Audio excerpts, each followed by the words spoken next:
প্রিয় ভাইরা, আজ যদি আমরা তরুণ সমাজকে বা তারুণ্যদেরকে দিয়ে একটা আদর্শ সমাজ বিনির্মাণের চিন্তা ভাবনা করি, তাহলে তাদেরকে আদর্শ যুবক হতে হবে।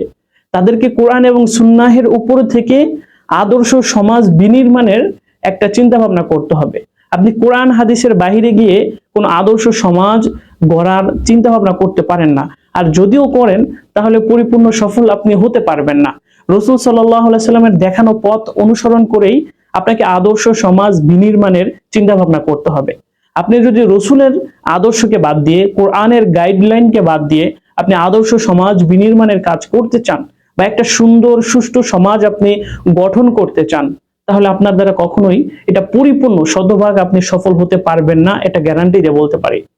এখন আপনি যদি আমেরিকার চিন্তা ভাবনা দিয়ে আমাদের দেশের সমাজ বিনির্মাণ করতে চান, তাহলে এতে আমাদের দেশের পরিস্থিতি আরো ঘোলাটে হবে, আমাদের সমাজ আরো নষ্ট হয়ে যাবে, আমাদের তারুণ্যেরা আরো খারাপ হয়ে যাবে, খারাপ পথের দিকে ধাবিত হবে। তখন আমাদের দেশের পরিস্থিতি আরো খারাপ হয়ে যাবে। যদি আদর্শ সমাজ বিনির্মাণ করতে চান, একটা সুষ্ঠু সমাজ বিনির্মাণ করতে চান, তাহলে আমাদেরকে কোরআন এবং হাদিসের আলোকেই সেটিকে করতে হবে। কোরআন আমাদেরকে কি বলেছেন? আল্লাহ পাক কোরআনের ভিতরে বলেছেন, সূরা নূরের ভিতরে 30 নম্বর আয়াতে আল্লাহ বলেছেন, হে রাসূল, আপনি পুরুষদেরকে তাদের দৃষ্টিকে অবনত করতে বলুন।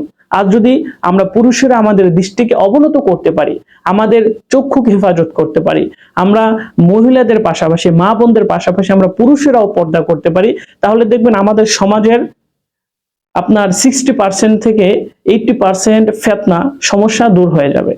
কিন্তু আমরা কোরআনের এই গাইডলাইনটা আমরা মানতে চাই না। রাসূল তিরমিজি শরীফের ভিতরে বলতেছেন, যদি কোনো ব্যক্তি দুইটি জিনিসের দায়িত্বশীল হতে পারে বা দুইটি জিনিসকে হেফাজত করতে পারে, একটা হচ্ছে জিহ্বা আর একটা হচ্ছে লজ্জাস্থান, এই দুইটি জিনিসকে যে হেফাজত করতে পারবে তার জান্নাতের নিশ্চয়তা আমি রাসূল নিজে দেব। তো এই কাজগুলো যদি কোরআন এবং সুন্নাহের গাইডলাইনের বাইরে গিয়ে যদি আমরা আদর্শ সমাজ বিনির্মাণের চিন্তা ভাবনা করি, তাহলে এতে আমরা শতভাগ সফল হতে পারবো না। আদর্শ সমাজ বিনির্মাণের ক্ষেত্রে শতভাগ সফল হওয়ার ক্ষেত্রে আমাদের কোরআন এবং সুন্নাহের গাইডলাইনকে মেনে চলতে হবে ইনশাআল্লাহ।